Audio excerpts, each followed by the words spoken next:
کہ اس قضیے کو گہرائی سے سوچنا ہوگا اور اس کے تمام پہلوؤں کو سننا ضروری ہے۔ چنانچہ اس نے مسلمانوں کو بلا بھیجا۔ مسلمان یہ تہیہ کر کے اس کے دربار میں آئے کہ ہم سچ ہی بولیں گے، خواہ نتیجہ کچھ بھی ہو۔ جب مسلمان آ گئے تو نجاشی نے پوچھا، یہ کون سا دین ہے جس کی بنیاد پر تم نے اپنی قوم سے علیحدگی اختیار کر لی ہے؟ لیکن میرے دین میں بھی نہیں داخل ہوئے ہو اور نہ ان ملتوں میں سے کسی کے دین میں داخل ہوئے ہو، یعنی جو بھی پہلے گزرے ہیں اس میں بھی کسی دین پہ داخل نہیں ہوئے ہو۔ مسلمانوں کے ترجمان حضرت جعفر بن ابی طالب رضی اللہ عنہ نے کہا، اے بادشاہ، ہم ایسی قوم تھے جو جاہلیت میں مبتلا تھے۔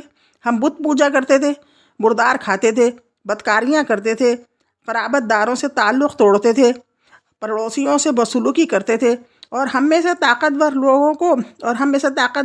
کمزور کو کھا رہا تھا۔ ہم اسی حالت میں تھے کہ اللہ نے ہم ہی میں سے ایک رسول بھیجا۔ اس کی عالی نسبی، سچائی، امانت اور پاک دامنی ہمیں پہلے سے معلوم تھی۔ اس نے ہمیں اللہ کے طرف بلایا اور سمجھایا کہ ہم صرف ایک اللہ کو مانیں اور اسی کی عبادت کریں، اور اس کے سوا جن پتھروں اور بتوں کو ہمارے باپ دادا پوجا کرتے تھے انہیں چھوڑ دیں۔ اس نے ہمیں سچ بولنے، امانت ادا کرنے، قرابت جوڑنے، پڑوسی سے اچھا سلوک کرنے اور حرام کاری اور خون ریزی سے باز رہنے کا حکم دیا، اور فواحش میں ملوث ہونے سے، جھوٹ بولنے، یتیم کا مال کھانے اور پاک دامن عورتوں پر جھوٹی تہمت لگانے سے منع کیا۔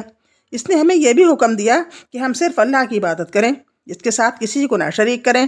اس نے ہمیں نماز، روزہ اور زکوٰۃ کا حکم دیا۔ اسی طرح حضرت جعفر رضی اللہ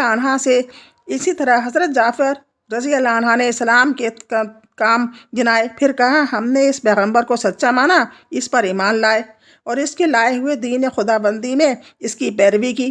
چنانچہ ہم نے صرف اللہ کی عبادت کی، اس کے ساتھ کسی کو شریک نہیں کیا، اور جن باتوں کو اس پیغمبر نے حرام بتایا انہیں حرام مانا، اور جن کو حلال بتایا انہیں حلال جانا۔ اس پر ہماری قوم ہم سے بگڑ گئی، اس نے ہم پر ظلم و ستم کرنا شروع کر دیے اور ہمیں ہمارے دین سے پھیرنے کے لیے فتنے اور سزاؤں سے دوچار کیا، تاکہ ہم اللہ کی عبادت چھوڑ کر بت پرستی کی طرف پلٹ جائیں، اور جن گندی چیزوں کو حلال سمجھتے تھے انہیں پھر حلال سمجھنے لگے۔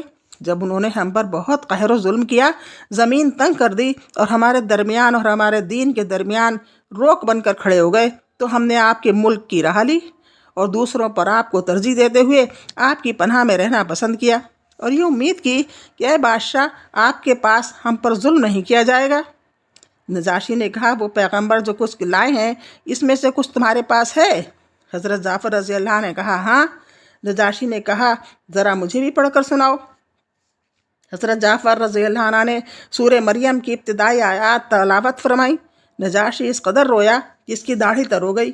نجاشی کے تمام اسقف بھی، یعنی جو اس کے ماتحت تھے، وہ بھی جعفر رضی اللہ کی تلاوت سن کر اس قدر روئے کہ ان کے صحیفے تر ہو گئے۔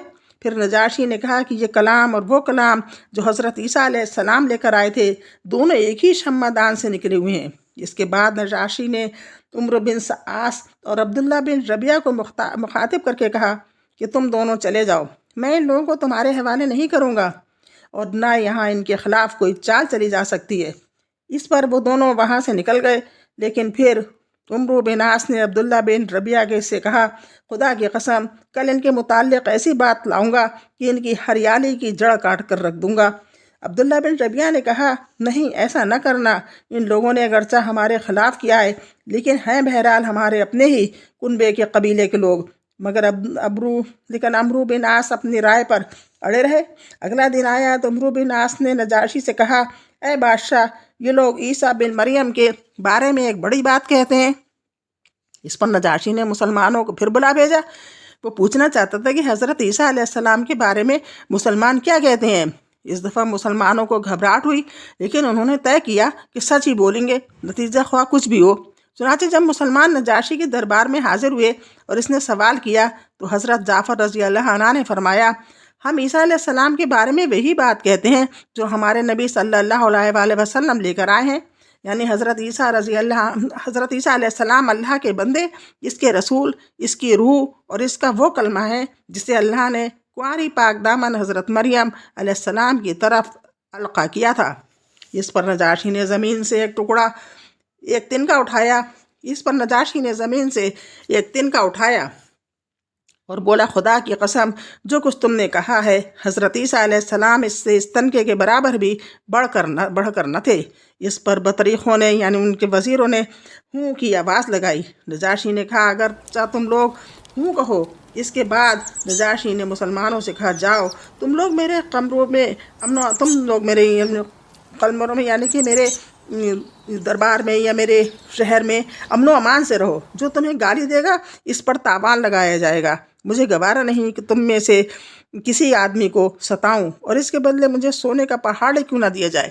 میں تمہیں کسی کو واپس نہیں کروں گا۔ اس کے بعد اس نے اپنے حاشیہ نشینوں سے مخاطب ہو کر کہا ان دونوں کو ان کے ہدیے واپس کر دو، مجھے ان کی کوئی ضرورت نہیں۔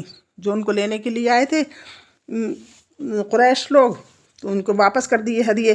خدا کی قسم اللہ تعالیٰ نے جب مجھے میرا ملک واپس کیا تھا تو مجھ سے کوئی رشوت نہیں لی تھی کہ میں اس کی راہ میں رشوت لوں۔ نیز اللہ نے میرے بارے میں لوگوں کی بات قبول نہ کی تھی کہ میں اللہ کے بارے میں لوگوں کی بات مانوں۔ حضرت ام سلمہ رضی اللہ عنہ جنہوں نے اس واقعے کو بیان کیا ہے کہتی ہیں اس کے بعد وہ دونوں اپنے ہدیے تحفے لیے بے آبرو ہو کر واپس چلے گئے اور ہم نجاشی کے پاس ایک اچھے ملک میں ایک اچھے پڑوسی کے زیر سایہ مقیم رہے۔ اب انشاءاللہ آگے کل پڑھیں گے۔ کل سنیے، اتنا ہو گیا بس، آپ غور سے سن لیجیے اور دیکھیے کیا کیا آگے آتا ہے۔ اللہ حافظ۔